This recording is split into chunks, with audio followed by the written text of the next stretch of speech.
کہ ہمارے اندر صفات پیدا ہوں، ہمارے اندر صفات پیدا ہوں۔ کیسی صفات؟ وہ صفات جو صحابہ کرام رضی اللہ تعالیٰ عنہم اجمعین میں تھیں۔ حضور پاک صلی اللہ علیہ وسلم نے محنت کر کے صحابہ کرام میں وہ صفات پیدا کری تھی۔ دعوت کا مطلب یہ نہیں ہے کہ لوگوں کو بس گھر سے نکال دو۔ دوستو، آگے بڑھنے سے پہلے ہمارے چینل کو سبسکرائب ضرور کر لیں اور ہماری ویڈیوز کو زیادہ سے زیادہ لوگوں تک شیئر کریں۔ نکال دو۔ ہمارا کام لوگوں کی خوشامد کرنا ہے، نکالنا تو اللہ کا کام ہے۔ ہمارا کام لوگوں کی خوشامد کرنا ہے، نکالنا اللہ کا کام ہے۔ ہدایت اللہ کے ہاتھ میں ہے، تربیت اللہ کے ہاتھ میں ہے۔ اللہ ہی تربیت فرماتے ہیں، نہ امیر فرماتا ہے نہ مامور کرتا ہے۔ تربیت تو اللہ کرتے ہیں، اور اللہ رب العالمین خود اپنے انبیاء کرام کو دعوت سکھاتے ہیں۔ ہر نبی کو اللہ رب العالمین نے دعوت سکھائی۔ اور یہ جو دعوت والا عمل ہے، یہ کوئی آج کا عمل نہیں ہے، یہ تو ختم نبوت کے طفیل میں اللہ تعالیٰ نے ہم جیسے نااہلوں کو یہ عمل دے دیا۔ لیکن اللہ کا یہ بہت بڑا انعام ہے کہ اللہ تعالیٰ فرماتے ہیں کہ ہم نے ہر امت محمدیہ کے ہر فرد میں دعوت کی خصوصیات کو رکھا ہے، دعوت کی صفات کو رکھا ہے۔ پچھلی قومیں جتنی بھی آتی تھی، نبی کے علاوہ کوئی دعوت دے ہی نہیں پاتا تھا۔ جیسے انسان اور جنات کے علاوہ کوئی قرآن پڑھ نہیں سکتا، فرشتے بھی قرآن نہیں پڑھ سکتے، ایسے ہی امت محمدیہ کو صفات دی ہیں اللہ نے کہ یہ دعوت کی محنت کر سکتا ہے، دعوت کی بات کر سکتا ہے۔ حضرت موسیٰ علیہ السلام نے کہا کہ اللہ میری امت تو سب سے اچھی ہے، میری امت تو سب سے اچھی ہے، سب سے اعلیٰ ہے۔ مسئلہ یہ تھا کہ موسیٰ علیہ السلام جاتے تھے ڈائریکٹ اللہ تعالیٰ سے بات کرتے تھے۔ اب جب بات کرتے تھے اور اللہ نے جب اتنی حسین و جمیل چیزیں بنائی ہیں تو خود اللہ کیسے حسین ہوں گے، اور جب خود اللہ کیسے حسین ہوں گے تو پھر ان کی آواز کیسی حسین اور کتنی زیادہ خوبصورت ہوگی۔ تو موسیٰ علیہ السلام باتیں کرنے کے بہانے تلاش کیا کرتے تھے۔ موسیٰ علیہ السلام اللہ رب العالمین سے باتیں کرنے کے بہانے تلاش کرتے تھے۔ تو کہنے لگے کہ ہماری امت تو اللہ سب سے اچھی ہے، اور انہیں کہنے کا حق بھی تھا، موسیٰ علیہ السلام کو کہنے کا حق تھا، کیونکہ بنی اسرائیل کے اوپر اللہ تعالیٰ نے ایسی نعمتوں کی بارش کر دی تھی کہ تقریباً 6.5 لاکھ کا مجمع تھا بنی اسرائیل کا، اور ایک بڑی سی وادی تھی جس کے اندر وہ لوگ آرام سے رہا کرتے تھے، گھر بنا کے خیمے بنا کے رہتے تھے۔ کھانے پینے سے کوئی مطلب نہیں تھا، روزانہ من اور سلوہ اترا کرتا تھا اور وہ کھا لیا کرتے تھے، پیٹ بھر جاتا تھا۔ پہننے سے کوئی مطلب نہیں تھا کہ کیا پہننا ہے۔ جب بچہ پیدا ہوتا تھا اسے جو بھی کپڑا پہنا دیا جاتا، جیسے جیسے بچہ بڑھتا ویسے ویسے وہ کپڑا بڑھتا چلا جاتا۔ جب اندھیری رات ہوتی تو اللہ تعالیٰ ایک روشنی کا مینارہ قائم فرما دیتے، اور اس مینارے کے ذریعے پورے کے پورے سارے قبائل میں جتنے بھی 6.5 لاکھ لوگ تھے تقریباً، ان سب میں تک وہ روشنی پہنچ جایا کرتی۔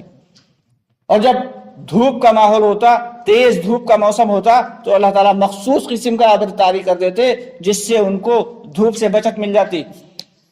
12 چشمے تھے، ہر قبیلہ الگ اپنے چشمے سے پانی پیا کرتا۔ اتنی آسانیاں دے دی اللہ نے، کچھ کرنے کی ضرورت نہیں، بس اللہ کی عبادت کرو۔ اسی لیے موسیٰ علیہ السلام نے کہا کہ اے اللہ میری امت تو سب سے اچھی امت ہے، سب سے اعلیٰ۔ اللہ تعالیٰ نے فرمایا نہیں، ہمارے لاڈلے نبی محمد مصطفیٰ صلی اللہ علیہ وسلم، اس کی امت جو ہے وہ سب سے اچھی امت ہوگی۔ کہا کیوں؟ کہا کیونکہ اس کا ہر فرد داعی ہوگا، ہر فرد داعی ہوگا، ہر فرد میں دعوت دینے کی صفت ہوگی، ہر فرد اچھی بات کا حکم کرنے والا اور بری بات سے روکنے والا ہوگا۔ تو موسیٰ علیہ السلام نے پوچھا یا اللہ یہ بتائیے کہ ایک عام انسان میں نبی جیسی صفات کیسے پیدا ہو سکتی ہیں؟ یعنی نبی جو ہے وہ اپنے زمانے کا سب سے بڑا عالم ہوا کرتا ہے اور سب سے زیادہ حلیم ہوا کرتا ہے، اس سے زیادہ صبر و برداشت کرنے والا کوئی نہیں ہوتا اپنے زمانے کا۔ تبھی موسیٰ علیہ السلام کو حیرت ہوئی، تو اللہ تعالیٰ نے فرمایا کہ جو لوگ یہ دین کی محنت کریں گے، دعوت کی محنت کریں گے، انہیں ہم اپنے علم میں سے علم اور اپنے حلم میں سے حلم عطا فرمائیں گے۔ تو دوستو یہ دعوت کی محنت کوئی عام سی چیز نہیں ہے. یہ جاڑوں میں نکلنا، یہ گرمی میں نکلنا، یہ گھروں کو چھوڑنا، یہ کاروبار چھوڑنا، یہ بیوی بچوں کو چھوڑنا، یہ کوئی عام بات نہیں ہے. یہ تو وہ کام ہے جو اللہ تعالیٰ نے ہمیں وظیفہ حیات میں دیا ہے. ہمارے لیے وظیفہ حیات ہے، ہمارا مقصد زندگی ہے.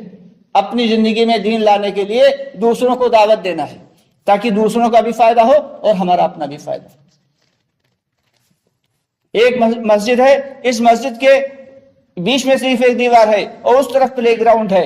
اس پلے گراؤنڈ میں کتنے نوجوان کھیلتے رہتے ہیں اور مسجد سے اذان کی آواز آتی ہے، ایک بھی نماز پڑھنے نہیں آتا. یہ ہے ہمارے ایمان کا لیول، یہ ہے ہمارے نوجوان. کیا اس کے اوپر اللہ کی جانب سے جو ہے وعدے ہیں؟ اللہ کے وعدے اس ایمان پہ نہیں ہیں. اللہ کے وعدے ایمان کے ساتھ ساتھ اعمال کے اوپر. قرآن پاک میں اللہ تعالیٰ نے صاف صاف فرما دیا وَالْعَصْرِ إِنَّ الْإِنسَانَ لَفِي خُسْرٍ کہ دنیا کے سارے لوگ، سارے کے سارے انسان خسارے، زبردست خسارے اور گھاٹے میں ہیں. پھر فلاح فائدے میں کون ہے؟ اللہ تعالیٰ نے اس کا جواب بھی فرمایا إِلَّا الَّذِينَ آمَنُوا وَعَمِلُوا الصَّالِحَاتِ مگر وہ لوگ جنہوں نے ایمان لائے اور انہوں نے جو ہے نیک اعمال کیے. وَتَوَاصَوْا بِالْحَقِّ وَتَوَاصَوْا بِالصَّبْرِ اور پھر اس کے علاوہ یعنی ایمان لانے کے بعد نیک اعمال کیے اور پھر اس کے بعد کیا کیا کہ دعوت دیتے رہے، حق کے لوگوں کو دعوت دی اور اس دعوت کے اوپر جو پریشانیاں، جو مشکلیں، جو آفتیں آئیں ان پہ صبر کر لیا. وہ لوگ تو ناکام نہیں ہیں ورنہ دنیا کے سارے لوگ خسارے اور گھاٹے میں. تو عزیزو دوستو بزرگو، اللہ رب العالمین نے یہ جو دعوت کا اعلیٰ محنت ہم سب کو عطا فرمائی ہے، ہماری ذمہ داری ہے کہ اس کی ہم قدر کریں، اللہ تعالیٰ کا شکر کریں. تو اسی لیے اللہ کے راستے میں نکالا جاتا ہے، چاہے وہ 40 دن کے لیے ہو، چاہے وہ 4 ماہ کے لیے ہو اور چاہے وہ 3 دن کے لیے. یہ کام تو زندگی بھر کا ہے، 3 دن 40 دن 4 ماہ کا نہیں. یہ تو ہمیشہ کرنا ہے اور کرتے کرتے انشاءاللہ مرنا ہے. تو بتائیں کام کو سیکھنے کے لیے، اللہ کے راستے میں جانے کے لیے 4 ماہ کے لیے ارادے کریں. کون کون بھائی تیار ہیں؟